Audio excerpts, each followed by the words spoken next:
तो hey guys, मैं आपकी फ्रेंड ईशिका आ चुकी हूँ निया एंड कनिष्का की लव स्टोरी का पार्ट 73 लेकर।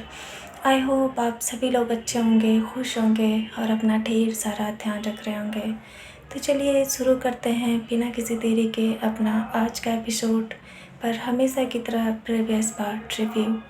पिछले भाग में आपने सुना था कि कनिष्का को फाइनली होश आ गया था और होश में आने के बाद उसने निया एंड देविका मॉम से मुलाकात करी। हालांकि ये मुलाकात काफ़ी छोटी थी, पर इसी बीच निया ने बड़ी ही समझदारी से डेविड की कमांड कनिष्का से अपने हाथों में मांग लिया। हालांकि कनिष्का ने डेविड को निया के हवाले उसकी सेफ्टी के लिए किया था, पर निया के इरादे शायद कुछ और थे। कुछ देर के बाद फाइनली डेविड और निया हॉस्पिटल से घर के लिए रवाना हो गए। हालांकि निया हॉस्पिटल में ही रात गुजारना चाहती थी, लेकिन कनिष्का के इंसिस्ट करने के बाद वो घर आने के लिए रेडी हो गई। तो ये था हमारा अब तक का प्रीवियस पार्ट रिव्यू। और अब आगे यदुवंशी पैलेस में पहुंचने के बाद कनिष्का ने दोनों बच्चों से मुलाकात करी और उन्हें तसल्ली भी दिया। वो किसी से ज़्यादा देर तक बात करने के मूड में नहीं थी, इसीलिए बड़ी ही तेज़ी के साथ वो सीढ़ियों से ऊपर अपने कमरे की तरफ बढ़ गई। निया नीचे से तो बहुत तेज़ी के साथ ऊपर आई थी, लेकिन जैसे ही उसने अपने रूम का दरवाज़ा खोला, उसकी स्पीड में मानो अचानक सा ब्रेक लग गई हो। वो अपने कमरे में थी। ये वही कमरा था जहाँ के हर एक कोने से उन दोनों की बहुत ही खूबसूरत यादें जुड़ी हुई थी। हर एक चीज़ काफ़ी फैमिलियर थी। नेहा धीरे धीरे कमरे में अंदर की ओर बढ़ने लगी। उसकी आंखों में उदासी थी, चेहरे पर शांति और दिल में थोड़ा सा दर्द था, या यूँ कहें कि बहुत ज़्यादा। धीरे धीरे अपने भारी कदमों के साथ वो चलते चलते बेड के पास आई और खड़े होकर वो रूम का हर एक सामान बड़े ध्यान से देखने लगी। ऐसा लग रहा था कि जैसे उसकी दौड़ती हुई नज़रों के साथ कनिष्का की यादें भी उसकी आंखों के सामने किसी मूवी की तरह चल रही थीं। इस कमरे में निया और कनिष्का की बहुत सारी अच्छी बुरी यादें जुड़ी हुई थीं। ये वही कमरा था जहाँ से उनके मोहब्बत की शुरुआत हुई थी। निया बड़े ही ध्यान से कुछ देर तक निया उस बड़े से रूम को अपनी खाली आंखों से देखती रही, पर अचानक उसकी नज़र बेड के सिराने पर आकर टिक गई। ये वही जगह थी जहाँ पर अक्सर कनिष्का उदास या परेशान होने के बाद आकर बैठ जाया करती थी। जाने उसे इस जगह से क्या लगाव था। निया ने पहले इस बारे में कभी सोचा नहीं था, पर आज जब कनिष्का उसके साथ नहीं थी तो उसे उस जगह से काफ़ी अट्रैक्शन फील हो रहा था। वो उस जगह पर जाने से खुद को रोक नहीं पाई और धीरे धीरे वो ठीक उसी जगह पर आ गई जहाँ पर कनिष्का बैठा करती थी। निया ने उस सिरहाने को टच किया और धीरे से उसी जगह पर बैठ गई। उसने एक गहरी लंबी सांस ली और अपना सर सिरहाने से टिका दिया। वो पूरी तरह से थक चुकी थी। उसकी थकान उसके चेहरे पर साफ साफ झलक रही थी। उसे देखकर कोई भी आसानी से बता सकता था कि उसकी हालत काफ़ी ख़राब हो चुकी है। जगह जगह निया के कपड़ों पर कनिष्का के खून के धब्बे थे, जो अब पूरी तरह से सूख चुके थे। निया ने अपनी आंखें बंद कर लिया और वो धीरे धीरे किसी गहरे ख्यालात में खोने लगी। उसे वो सभी पल याद आने लगे जो कनिष्का से जुड़े थे। उसने याद किया कैसे उसने पहली बार कनिष्का को देखा था। वो बारिश का मौसम, वो काले बादल, वो ठंडी हवाएं और वो खूबसूरत सा चमकता हुआ चेहरा। वो गुस्से भरी छोटी और गहरी आँखें, मानो उसमें 1000 सीक्रेट थे।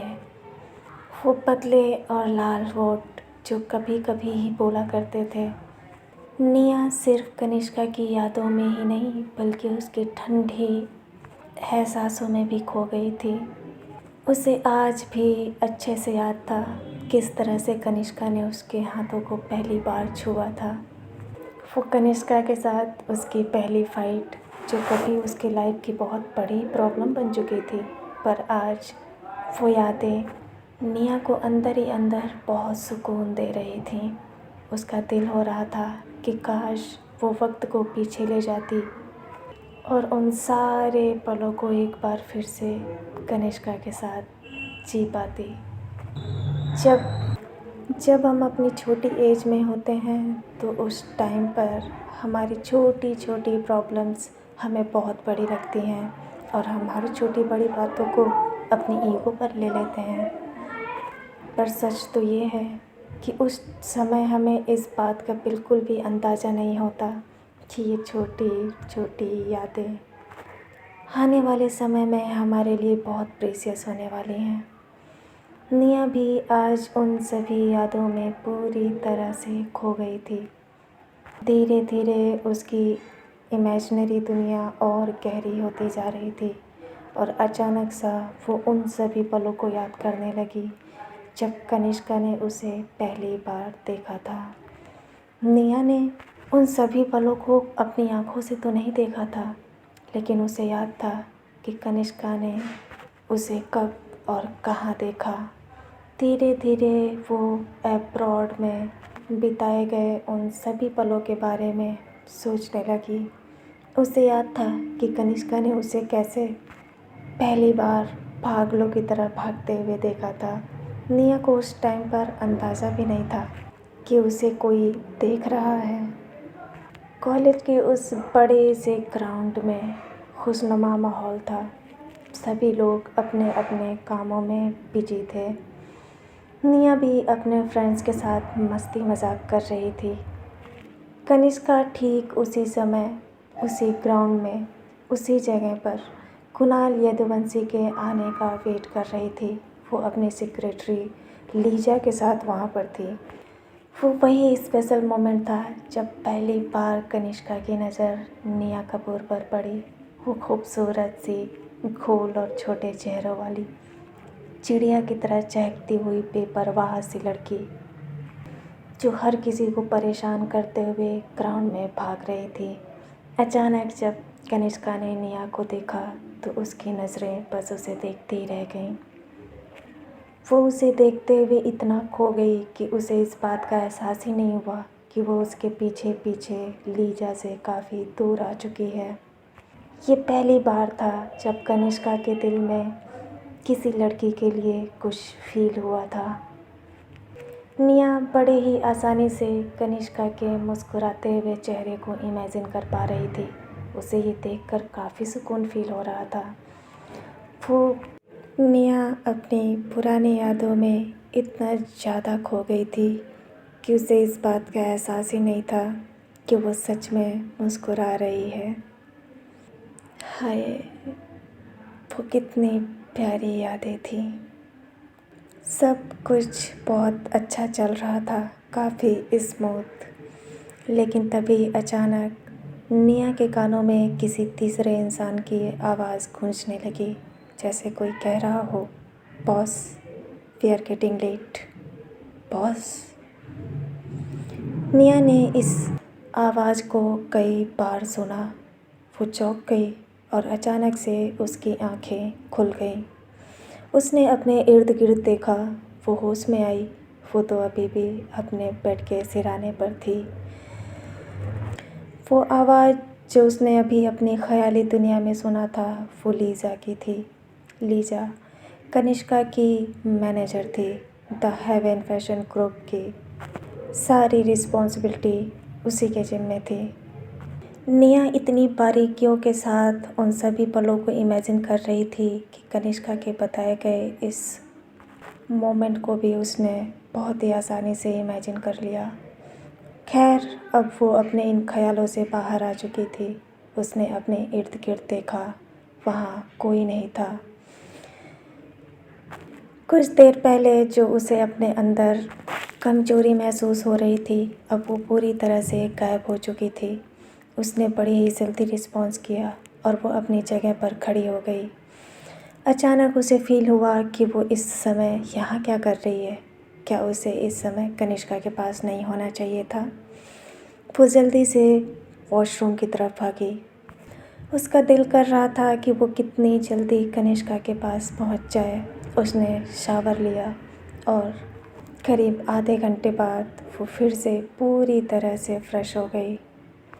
वो जितना कम समय में खुद को रेडी कर सकती थी उसने किया। अब वो बिल्कुल भी कनिष्का से दूर नहीं रहना चाहती थी। इस बार उसका अपीयरेंस बिल्कुल नॉर्मल था। उसने एक सिंपल सी टी शर्ट और जीन्स पहन रखा था।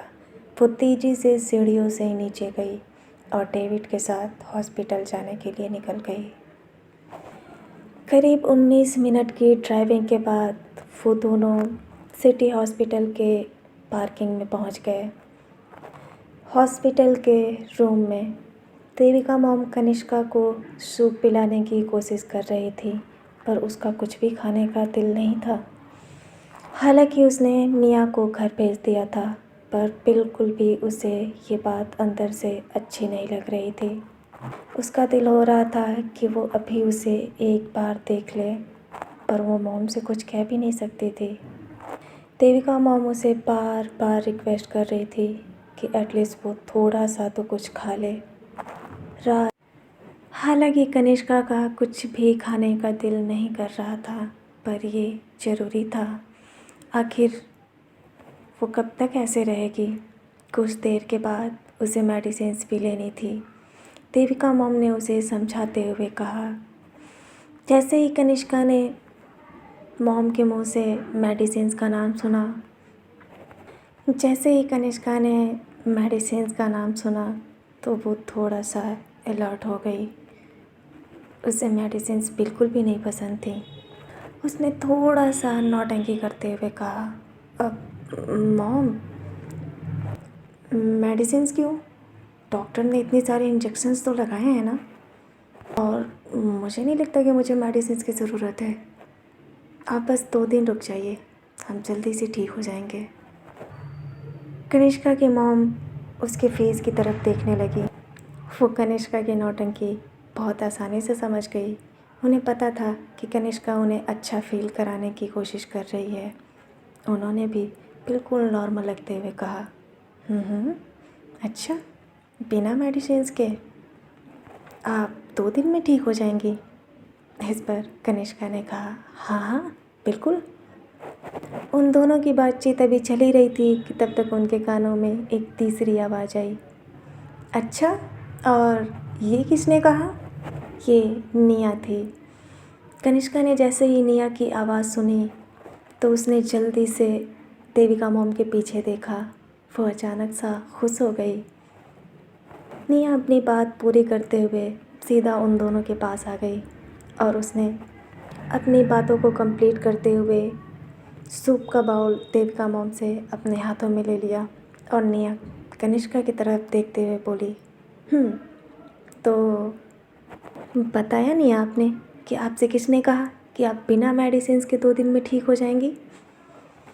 हालांकि निया कनिष्का से सवाल कर रही थी, पर कनिष्का ने उसकी बात को काटते हुए कहा, पहले तुम ये बताओ कि तुम यहाँ क्या कर रही हो?